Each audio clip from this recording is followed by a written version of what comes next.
I'd like to invite everyone to join us in the Pledge of Allegiance in a moment of silence.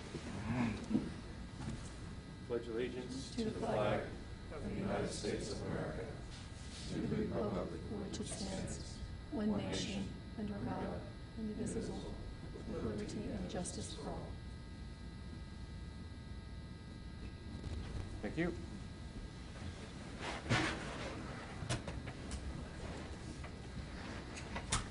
The first item on today's agenda is the Citizens Forum, a time set aside for any citizens who would like to bring a matter to the Commission's attention that is not on the day's official agenda. Is there anybody who wishes to come forward for that purpose?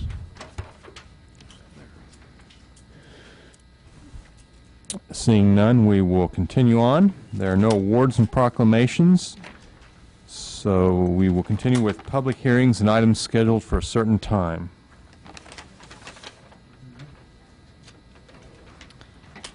Item 5.1, request for an executive session. Mayor, I move that the City Commission recess into executive session for 10 minutes to discuss with the City Attorney two matters, both of which are subject to the attorney-client privilege for the reason that public discussion of both matters would waive that privilege and adversely affect the City's interest in the matters. Second. Motion is to go into executive session for 10 minutes and reconvene at, 4:13? All in favor signify by saying aye. Aye. Aye. Opposed, same sign. We will go into executive session. Major by Mozart. Sir Charles Macaris led the Prague Chamber Orchestra.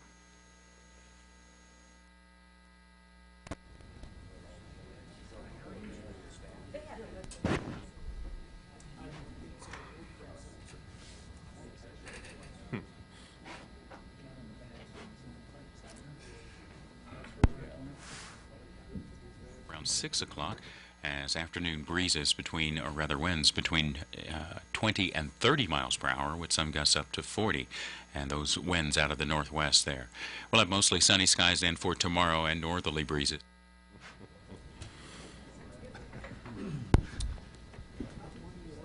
I'd like to call the meeting back to order, and we will continue with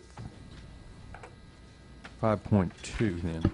Item 5.2, public hearing on the redevelopment project plan for the Lambert's Addition redevelopment district located at South 9th and Key Streets. Mr. Bankston, this staff report suggests that we continue this, or would I?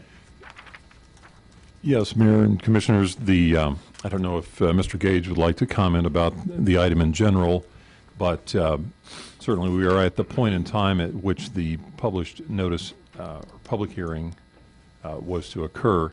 On the recommendation of bond counsel, and I certainly concur, I think it would be prudent to open that public hearing and then continue it until the March 10th date as indicated in the recommendation. Certainly, I suppose it is ultimately up to you as to whether you hear any comments today. My opinion would be that it would probably make for a more cohesive discussion about the matter if any public comment was taken at the same time on that continued public hearing on the March 10th date. But that ultimately is up to you. Okay. Unless any of the commissioners disagree, I will proceed in that manner. So we will open that public hearing officially, and I'll entertain the motion to postpone until March 10th, was that? Yeah, it would be continued to March 10th. Continued until March 10th. Mayor, I move that we postpone the public hearing on the redevelopment project plan for the Lambert's Addition until, what was it, March 10th? Yeah, Commissioner, if you could, the word continue would need to be used rather than postpone for this action. Continue. Yeah, continue it until March the 10th. Second. Okay, the motion is to continue the public hearing on the redevelopment plan for Lambert's Addition till March 10th. All in favor signify by saying aye. Aye. Aye. Opposed, same sign. That passes 5-0. We will continue on with the consent agenda. Item 6.1, approve the minutes of February 11, 2008. Item 6.2, resolution number 086495, amending resolution number 076464, providing for the advisability and authorizing improvements in the Quell Meadows Estates addition. Item 6.3, approval of change order number 1 for the Quell Meadows Estates project number 072664 to APAC, Kansas in the amount of $14,920.40. Item 6.4, resolution number 086496, lifting the moratorium on the construction or installation or the granting of any permits for construction or installation on any driveway crossing, culverts, or other improvements in the public right-of-way located within the confines of the North Ohio Overpass Project and on Pacific Avenue. Item 6.5, postpone first reading ordinance number 08-10431, amending Chapter 25, Article 9, Section 25-155 of the Salina Code, pertaining to air guns, air rifles, bows and arrows, slingshots, and BB guns until March 10, 2008.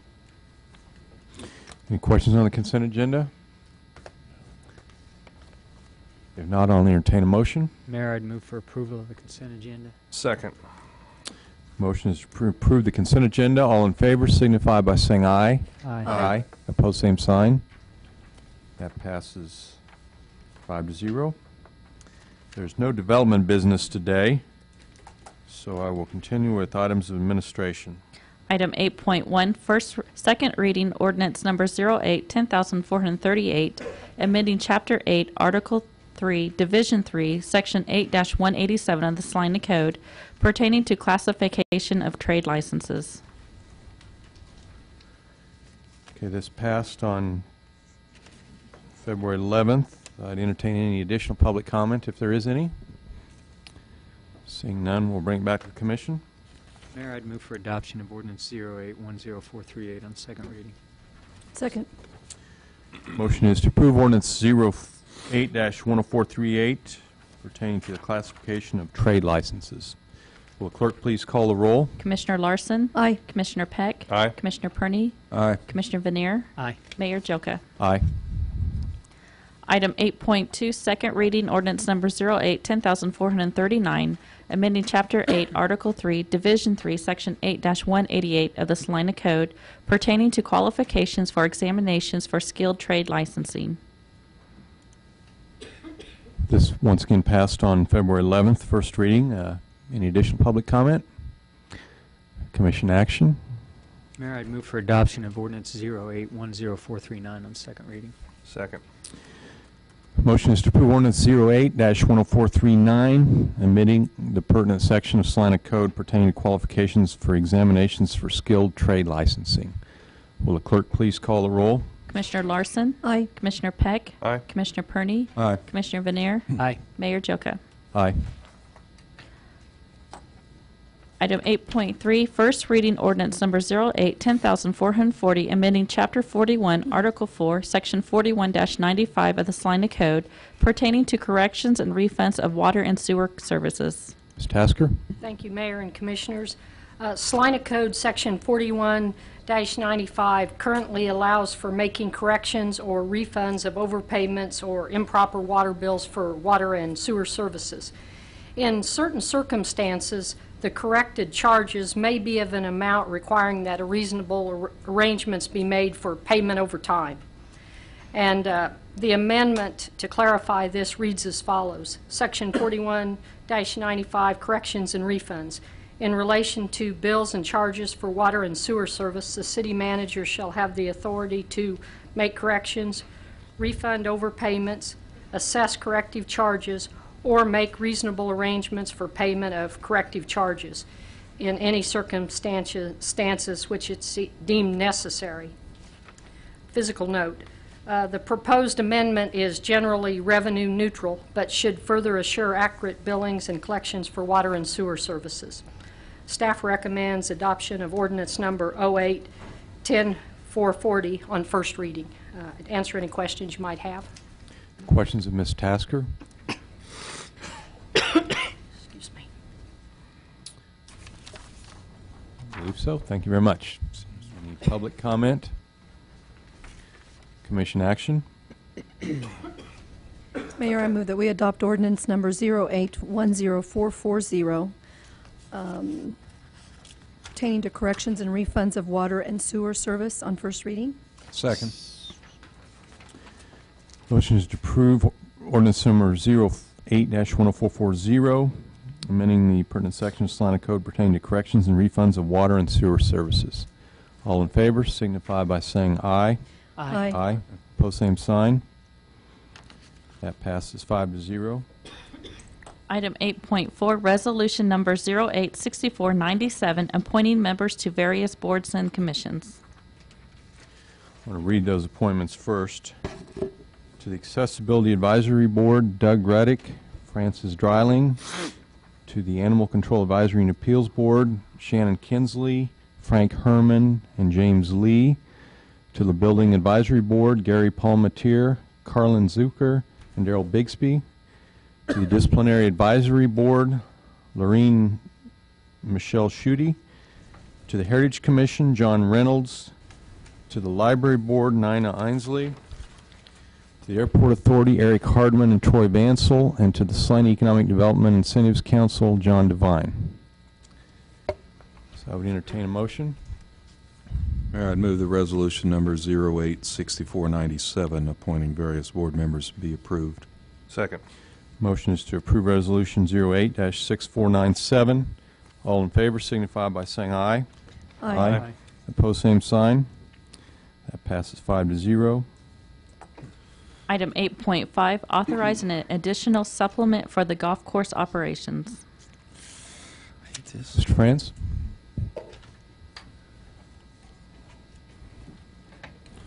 Mayor and Commissioners, in December, the City Commission authorized a temporary supplement for the municipal golf course in order for the course to be able to complete the year. As you may recall, 2007 was a particularly poor year with regards to levels of play, and in January and February, the course experienced 40 straight days without play. And from January 1st to February 20th, there was a total of 346 rounds paid in 2007. 2008 is actually looking worse. So far, there have been 6 days with play in January and 7 days that were playable in February, with a total of 249 rounds played. Matter of perspective, from 1996 to 2004, January and February together have averaged about 2,400 rounds, and that would be for both full months. We've thus played so far this year, and the sheet says 1/4, but it's more like 1/8 of the normal level of play. Revenue stream is reflecting those low levels. Staff sense is once we have decent weather and a normalized level of play, cash flow will recover. As a result of this, continued operation of the course will require some additional supplementation. Staff at this time is requesting authorization for a $50,000 supplement, which is the equivalent of about 30 days in cash flow for the course. We're hopeful that we will see within this time, and that's essentially through the month of March, a return of playable conditions and better play levels. Funds are requested from the General Fund Contingency Allowance. $200,000 has been budgeted for that purpose in 2008. In the event that the Golf Course Fund would develop a surplus, the City Commission could designate that any such surplus be returned to the General Fund. An alternative approach would be to use funds available in the Special Parks Fund to provide the required supplement. Sufficient funds are available. This approach may delay some of the capital improvements currently scheduled from these resources. And when I say delay, I mean delayed within the current year. It wouldn't mean carrying them over into next year necessarily, but we may have to delay a bid letting or something like that. Allowable uses of the Special Parks and Recreation Funds include parks and recreation facilities and programs. Our internal practice in the past has been to limit these funds largely to facilities or capital improvements, but that is not a legal requirement. Be glad to answer any questions you might have.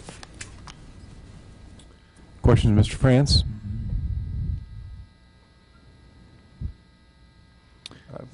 I've got a couple questions. Okay.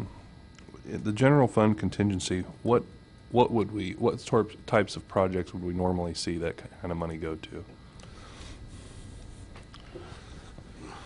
It depends. Yeah, it really depends. I mean, we have a fund balance, which is, I guess technically budgeted, but not budgeted to be used, and we have a contingency, which is truly for things that just would come up through the year.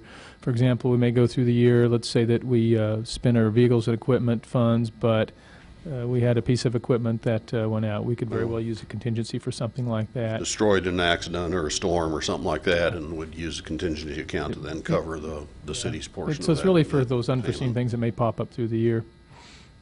Okay. I don't.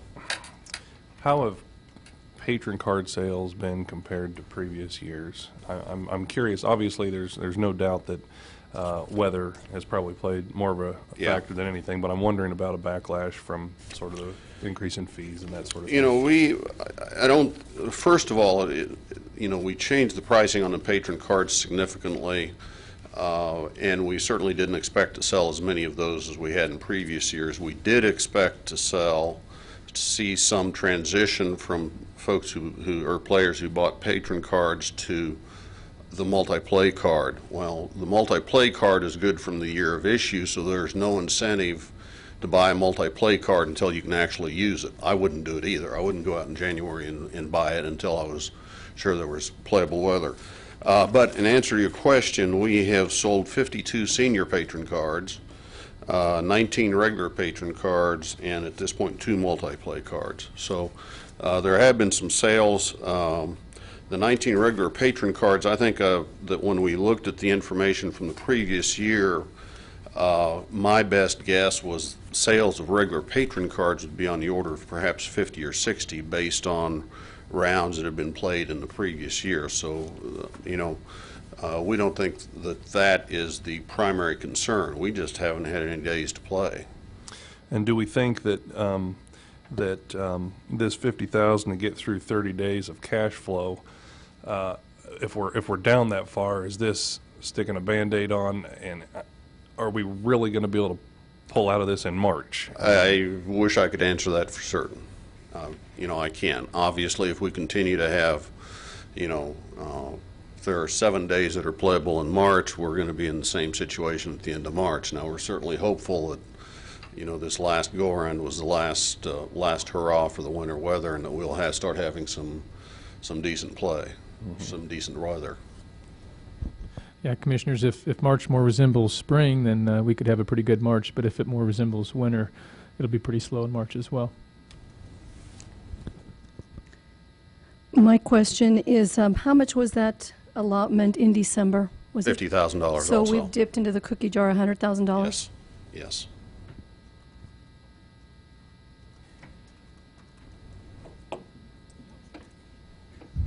No additional questions? Thank you very much.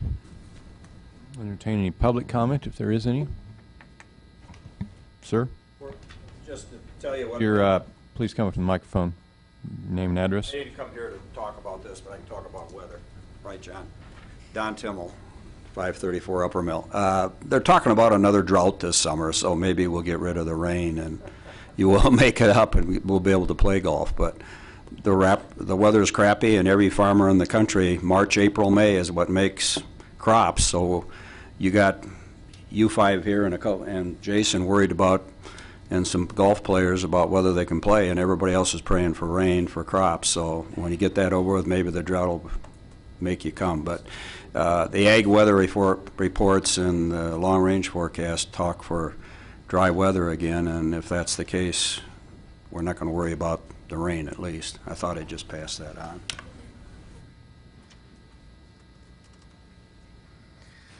Duly noted. Any additional comments? Doesn't find you any money. Seeing no additional comments, I'll entertain a commission action. Mayor, I'd move that we authorize supplemental cash for the golf course in the amount of $50,000 to be taken from the general fund contingency allowance and to be repaid in the event that the golf fund develops a surplus this year. Second. Motion is to authorize supplemental for the golf course operation, $50,000 from the general fund contingency allowance. All in favor signify by saying aye. Aye. Aye. Opposed, same sign. That passes 5-0. Item 8.6, approval of an incentive request from CAV Aerospace Incorporated to fund the purchase of logistics and aircraft modification installation equipment. Mr. Gage? Thank you, Mayor and Commissioners. CAV Aerospace, Inc. is a local company that designs, certifies, markets, warehouses, and installs ice protection systems for aircraft and unmanned aerial systems. The parent company, CAV Aerospace England, is a Tier 1 aviation aerospace supplier to companies such as Boeing, Airbus, Hawker Beechcraft. In Salina, CAV Aerospace currently employs 21 people. What they're planning to do is add 12 primary industrial jobs over the next few months. Pretty quick time frame, actually. 6 of those would support parts and warehousing and logistics operations. The other 6 are for installation operations. The annual estimated payroll for these new jobs is $430,000. There's some attached information that provides you more detail on that, and as well as the use of the funds. But in essence, what they're requesting is what we call an SEDIC incentive grant. That's the Salina Economic Development Incentives Council. And it's a grant for $49,200 for logistics and installation equipment. The use of that is basically to help support the functions of the new personnel that they're adding. They really need this for the next phase of the company's growth, and they're seeing some positive growth occur right now. That equals to be about $4,100 per job, to give you another perspective. As we typically do, we've included a Wichita State University benefit cost analysis, so you can see how the tax dollars in versus the benefit out calculates. Obviously, we want that to be in excess of 1.0 for all impacted governmental units, and it is strongly in excess of 1.0. The SEDIC committee's role is to recommend approval or denial of this request for you. They did recommend approval. The fiscal note for this is that it would come out of the 12.5% allocation of the economic development portion of the special quarter-cent sales tax. That's where all of these requests come from. We do believe this does conform with your strategic plan to deal with quality mixed-use development and redevelopment. The reason is because we believe that the growth of healthy local industries, such as CAV Aerospace, will certainly foster this goal without question. A couple options. One is approval of the request to fund the logistical and installation equipment for CAV Aerospace in an amount not to exceed $49,200. Obviously, another option is denial of that. As I mentioned, your SEDIC Council approved this with a 7-0 vote at their last meeting earlier this month. Staff obviously takes a look at this. We want to make sure that it meets the intent of the resolution that outlines the use of the funds, and this clearly meets that intent without question. And obviously by providing funding for capital expenditures and property, plant, and equipment to stimulate job growth, which is exactly what this is doing. So staff recommends alternative 1. Be happy to answer any questions that you might have, and we also have Kevin Hawley with CAV Aerospace here, and Tim Rogers with your Salina Airport Authority here, who may also be able to answer questions if you have them. Questions of staff report?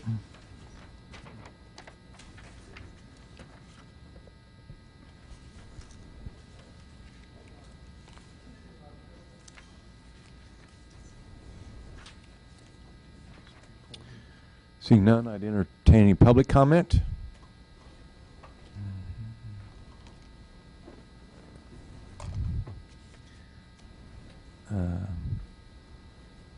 Seeing none, we'll bring it back to the commission. Mayor, I'd move the City Commission approve the request to fund logistical and installation equipment of CAV Aerospace in the amount not to exceed $49,200. Second. Motion is to approve an SEDIC grant to CAV Aerospace, Inc. in the amount of $49,200. And before we vote, I want to commend Mr. Hawley on the growth of your company. You're certainly a local success story, and wish you continued good luck. All in favor signify by saying aye. Aye. Opposed, same sign.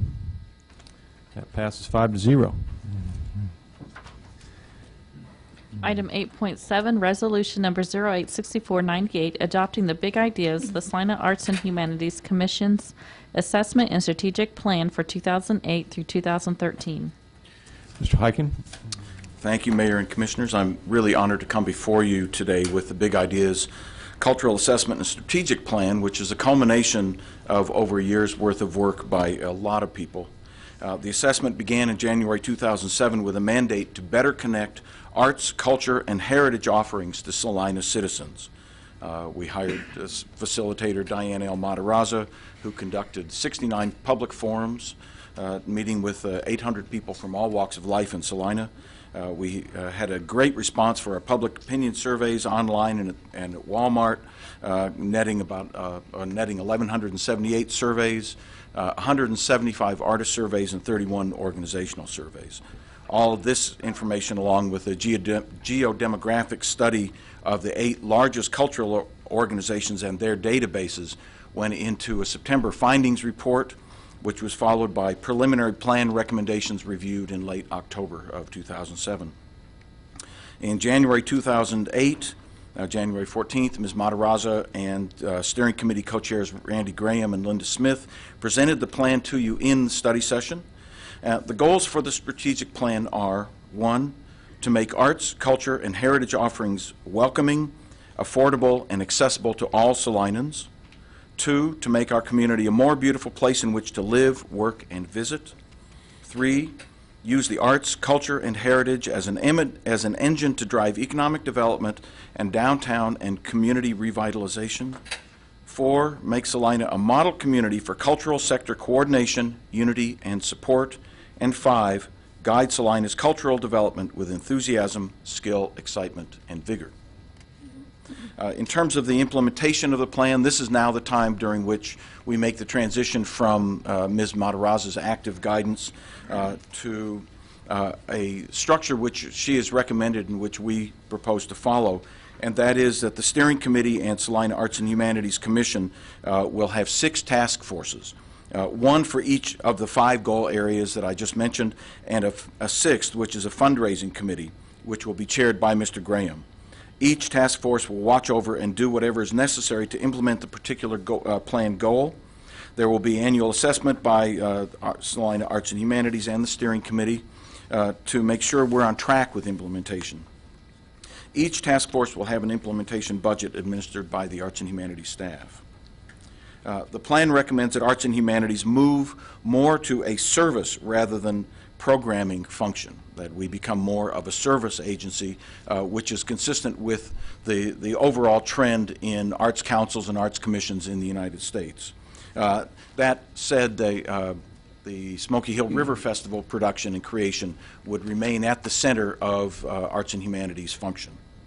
And it will require examination of current programs, which will be done by the community or the Goal 5 task force, as well as staff and commissioners, and we will look at realignment of tasks and job duties among staff. Ms. Matarazza has strongly recommended restoration of the former Arts Operation Manager number 2 position within the staff, which was eliminated in 2002. This would be an administrative position appropriate for an agency moving from programming to service and administration. And our proposal would combine 2 current part-time positions into the 1 full-time position. Staff would then be 6 full-time positions versus the current and long-time 5 full-time and 2 part-time positions. The budget. You have before you a revised budget which shows the current level of city support for Arts and Humanities Department and anticipates future expenditures related to the Big Ideas. Plan implementation coincides with and influences an increase in overall city infrastructure support for the department to bring it closer to parity with other with other departments in basic areas like office supplies, telephone, travel and training, copier lease, etc. This comes out to an additional $9,500 to the approved 2008 city budget. The staffing change for the administrative director will cost approximately $42,000 per year, including benefits. That's taking that position minus the combined 2 part-time positions. So it's the difference is about $42,000 a year. This would cost 1/2 in 2008, beginning July 1st, or about $21,000. Again, this is based on the combining of 2 part-time positions. The fundraising committee has requested that the city and the committee split the direct plan costs on a 1-to-1 basis. Ms. Matarazza has recommended for the direct plan implementation costs in 2008 $15,000, for each of the subsequent years $30,000. This, in 2008, would provide seed money for each task force at $2,000 per task force, plus an initial $5,000 in seed money for fundraising and community education. Subsequent years would see a budget of $6,000 per goal task force, or per task force, 1 through 5, for costs such as workshops, forums, neighborhood initiatives, economic development, and organizational stability efforts. You have in front of you a series of options. Mr. Gage had recommended that we provide you with a wide range of options, and they really range from fully funding all of the direct plan cost implementation to none. Number 1 would be accept the strategic plan with restored staffing, departmental infrastructure parity, and 50% funding of annual plan implementation costs. That's a 1-to-1 match between the fundraising task force and the city. 2 would be to accept the annual implementation costs, 100%, restore staffing and departmental infrastructure. 3 would be accept the strategic plan with funding of restored staffing and departmental infrastructure parity only. 4, accept the strategic plan with funding of departmental infrastructure parity and no staff cost increase. 5, accept the strategic plan with no departmental funding increase. 6, do not accept the strategic plan. So that's a kind of, it's like taking a math problem and figuring out all the options. So I'd be happy to answer any questions. Mr. Gage and Mr. Franz have worked closely with me on budget issues, and I would, before doing that, I'd like to ask Linda Elsmith and Randy Graham to come up as co-chairs and say a couple of words. John, real quick, for clarification purposes, Yeah, sure. the financial spreadsheet that you provided, the revised one, Yeah. which shows the cultural plan costs. Right. And that's the city's half only.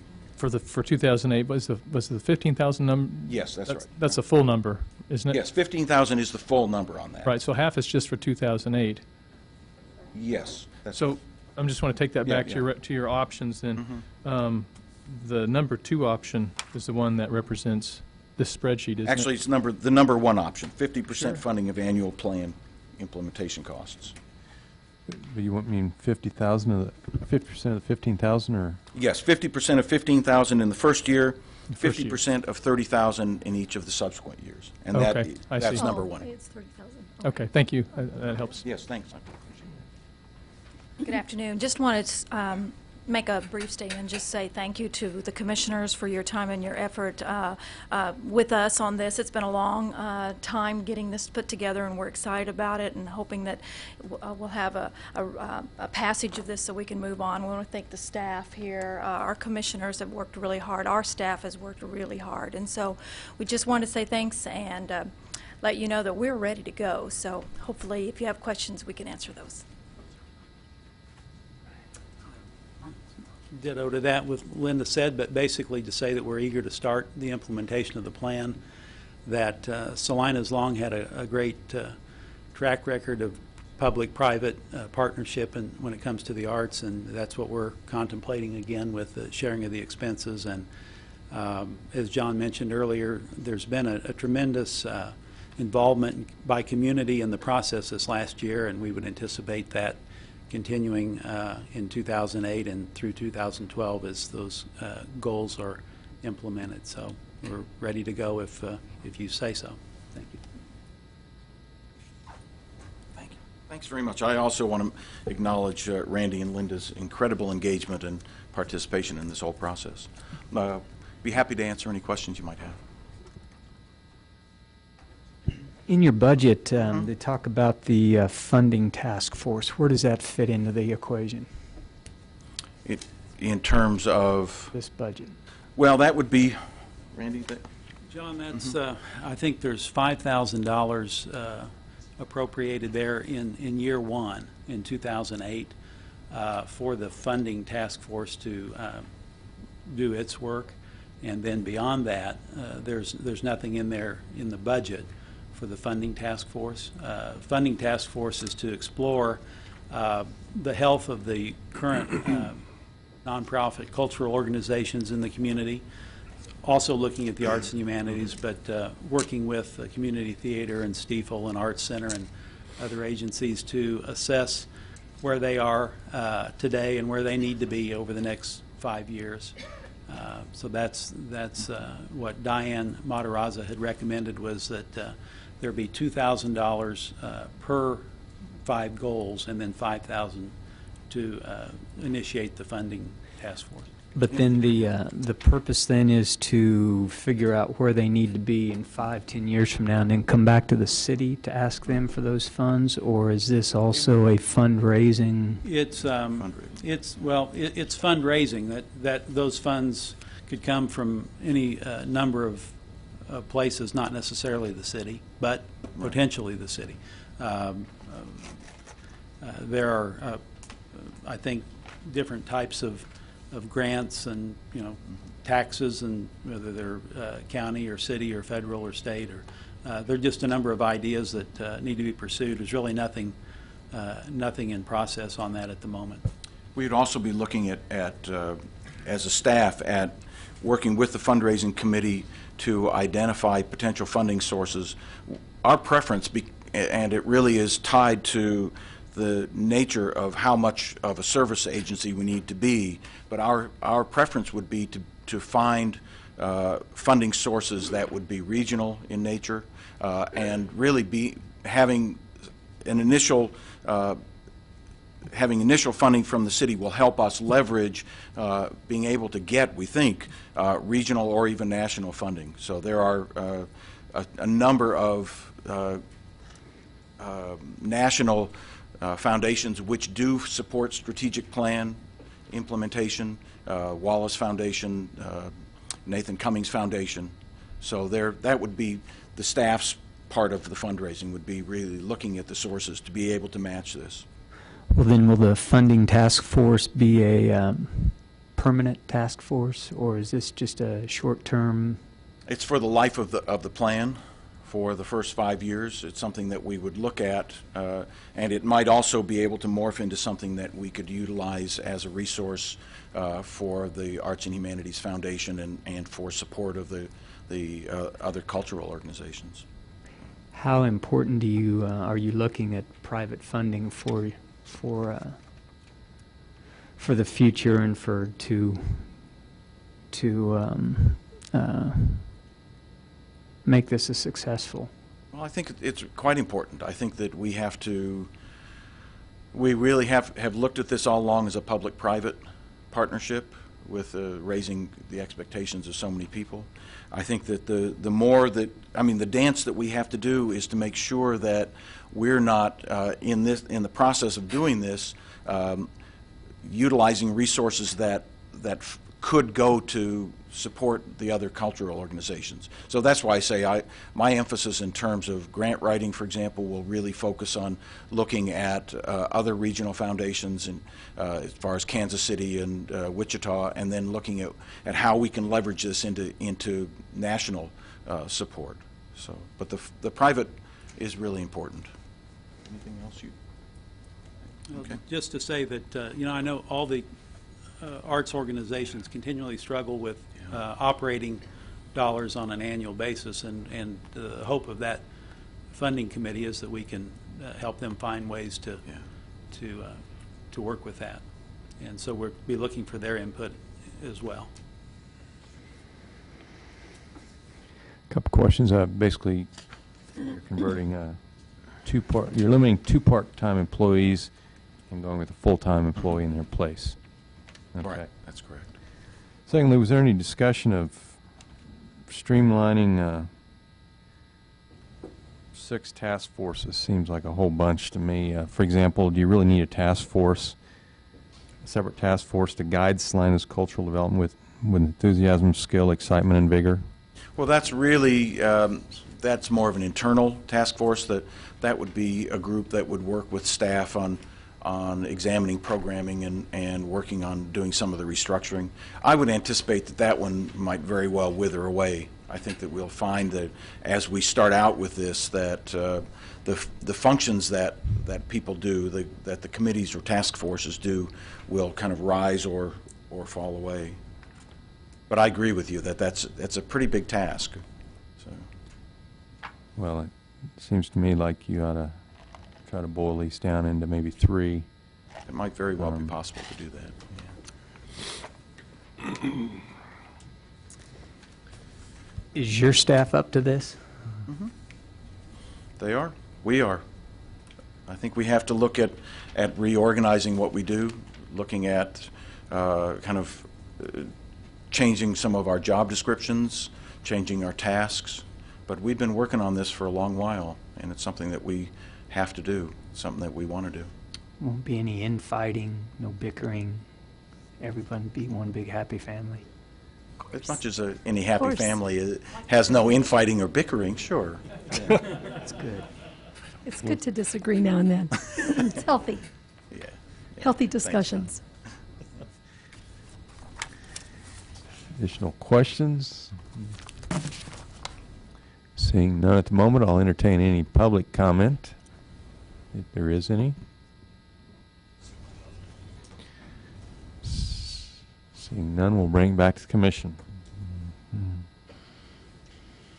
Mayor, I'd move we adopt Resolution 08-6498, formally accepting the Big Idea strategic plan with restored staffing, departmental infrastructure parity, and 50% funding of an annual plan implementation costs.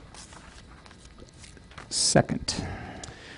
Motion is to adopt Resolution 08-6498, which adopts the Big Ideas, Salina Arts and Humanities Commission's assessment strategic plan for 2008 to 13. All in favor signify by saying aye. Aye. Opposed, same sign. That passes 5-0. No infighting. We have healthy discussions some days. Yeah. No other business. I'll entertain a motion to adjourn. So moved. Second. Motion to adjourn. All in favor signify by saying aye. Aye. We are adjourned. Get out of here on time.